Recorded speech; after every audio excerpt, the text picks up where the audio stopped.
Alright, it's time, boys. It is finally time. You see the title, you know what we here for. It is Monday, Bleach Day, another trailer, not any other trailer. It's that boy, Coyote Stark. Stop playing with me, bro. Stop playing with me, bro. The best is spot, I don't care. My goat, hold on.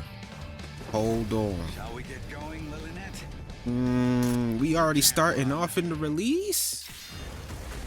Oh Lord, he got those things on him. He never come lacking. Look at him.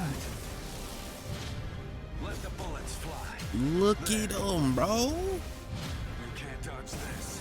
Ooh, he got them things. Oh. Okay, so he got the teleports. He got the multi-shots. All right. Shall we get going, Lilinette? Stark. Ooh, pull out the sword. Trace. Los Lobos. Los Lobos. Not gonna lie. I'm not gonna lie. I thought they would have made. Yeah, we gonna go back. I thought they would have made like this version when he fuses with Lilinette. I would have thought they made that the release for him instead of him starting out in it already. But I ain't mad at it. I ain't mad at it. Oh, hold on. We gonna go back. You know we gotta go back. We running it back as we do. Hold on. Known as the Primera Espada, he is proud of the tremendous firepower at his command while firing Seto in rapid succession. He also can divide himself into two separate beings. Like how they model Lilinette too. That's dope. That's dope. Can't run. This character's so sick to me, bro. Oh, I love Stark. Signature move, Alma Karma. While holding down input, Stark will accumulate his spiritual power holding his gun at the ready. In the normal state, Stark expends his spiritual power when activating dashing, quick attack, flash attack, and special flash attack. It is important to secure spiritual power regularly by activating this move. Okay, so he can charge his meter by doing this move. And then he can cancel, from my understanding, he can cancel the move into other things. Or everything he does is either he can cancel the move into other things, or everything he does takes meter, so they want you to repeatedly keep having to charge the meter. It's one of the other. The way I'm thinking about it. Y'all can help me out with that in the comment section down below if I'm understanding that correctly with how I'm reading it. It says in the normal state he expends his spiritual power when activating dashing, quick attack, flash attack, and special flash attack. So it's important to keep charging his spiritual power by doing his signature move. So yeah, from my understanding, everything he does uses meter, so you have to keep charging it with the signature move. They want you to keep basically spam his signature move to keep recuperating the meter he's spending. Okay. Spiritual pressure move 1, Cero Automático. Stark steps back in a flash and fires Cero from his gun. The number of Cero at the dam and the damage will increase according to the amount of Stark's spiritual power. So again, charge the spiritual power meter, and he'll be able to do more shots. Let me see this one more time. So I'm guessing this is like the multi-shot. Or that's spiritual. Okay. Spiritual pressure move 2. The two of us make one. Stark's spiritual power will decrease little by little after activating. Until the spiritual power is decreased to 0, Stark will not expend his spiritual power when activating dash, quick attack, flash attack, and special flash attack. Okay, so this is like a state he can enter where he could just spam everything and he won't have to worry about...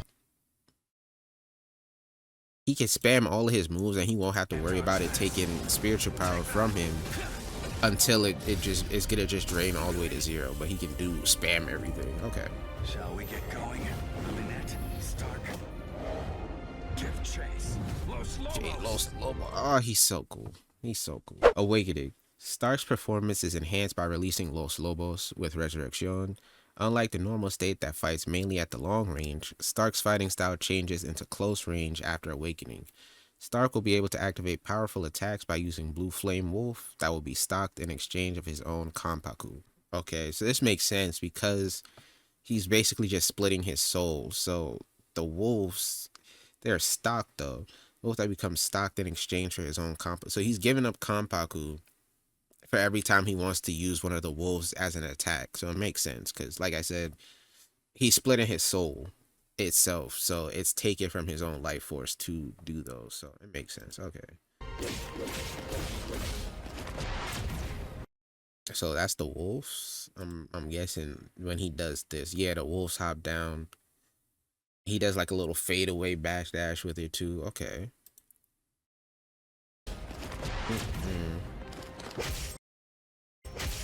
All right. I'm not gonna lie, man. Stark looking kind of sick, bro. Stark looking kind of sick, bro. Unique abilities to turn spiritual power and Kanpaku into offensive power. So he is a full like resource management type character, because you need to continuously keep recharging your spiritual power, and you need to continue. And then once you pop release, now you have to worry about, okay, do you want to spend the wolf stocks? I guess that's what we're gonna call it, the wolf stocks, because the stocks are directly linked to your own Kanpaku. So it's a give and take of like, do you want to spend a Kanpaku depending on if you have the life lead or not? Because if you don't have the life lead, it probably wouldn't be the smartest for you to send out the wolf. But also, that's probably where the main damage in his release form is coming from, is the wolves and probably setups with the wolves and stuff like that. So it's definitely going to be a bit of give and chase, a bit of like I said before, a bit of like resource management with what you want to spend when it comes to him, because everything else he's doing, everything he's doing before that, he's zoning you out. He's going to be probably one of the best zoners in the game. I'm not gonna lie, his zoning is probably going to be better than everybody else's. But this signature move right here, Just prepare. the fact that he can charge his spiritual power, this is going to be the only way you can get in on him, is when they have to stop to charge. And the only time they won't ever have to stop to charge this is when they use their spiritual pressure, not spiritual pressure, actually, yeah, when they use their spiritual pressure move too. Because once they pop this,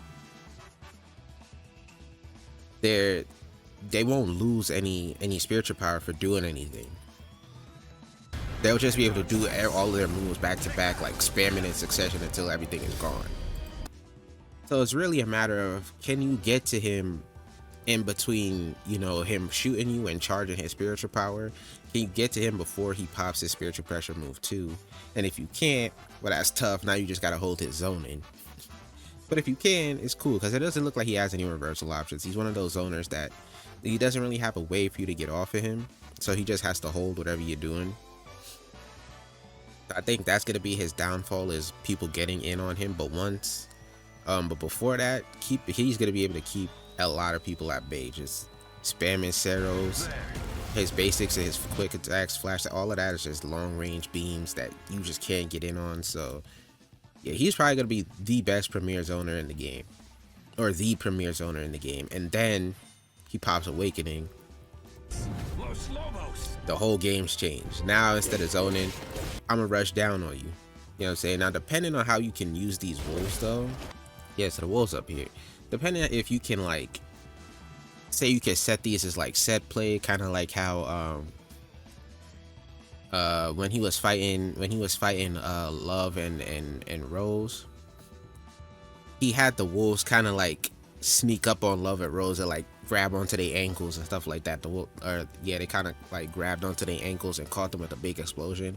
If you can set the wolves up like that in like a set play sort of way, instead of tossing it like they tossed it here, made a combo, that'd be pretty sick. Because now you got Oki when you get them on the knockback. You got a whole bunch of setups you could do with the wolves to make it easier for you to make the decision on if you want to spend the Kanpaku or not to use the wolves. But that's all stuff you're gonna have to, you know, wait and see once the actual game comes out. But I'm not gonna lie, Stark looking kind of clean. He looking kind of sick, bro. The dual blades, the dual gut. You can't tell me this. He's just the coldest Espada, bro. He's just the coldest Espada. You can't tell me otherwise. He's just too sick. He's too sick, bro. This is the main character I've been waiting on personally,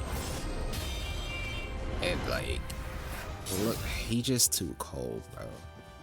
He's the main one I've been waiting on. I'm not gonna lie to you. Like, at this point, I don't care who they put in the game. Stark in here, Yoruichi, that was a given. Like I wasn't worried about Yoruichi because like she gonna be here regardless. I'm definitely maining her.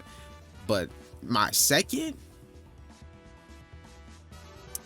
Stark definitely my second pick. Like Shunsui, Shinji, they all my goats, they all my guys. But Stark, bro, he getting picked up immediately. He's the he's the pocket. He's immediately the pocket. I just don't care. But yeah, y'all can let me know how you guys feel about Stark in the comment section down below. After this, most likely we will be getting Batagon. It just makes sense since they just dropping them like this. Batagon most likely is gonna be coming next week. It just makes sense. If he's not, I'll be shocked. I'm not gonna. I would be surprised. But y'all let me know how you feel about Stark in the comment section down below. How you guys feel about him, about his meter, not even meter mechanic, about his resource management and you know, the wolves and the Kampaku and spiritual power system and how he uses it. Let me know all that in the comment section down below. But with that being said, that's gonna be it for me. Hope you guys enjoyed the video as always. Thank you guys for watching, and I'm out. So, boy.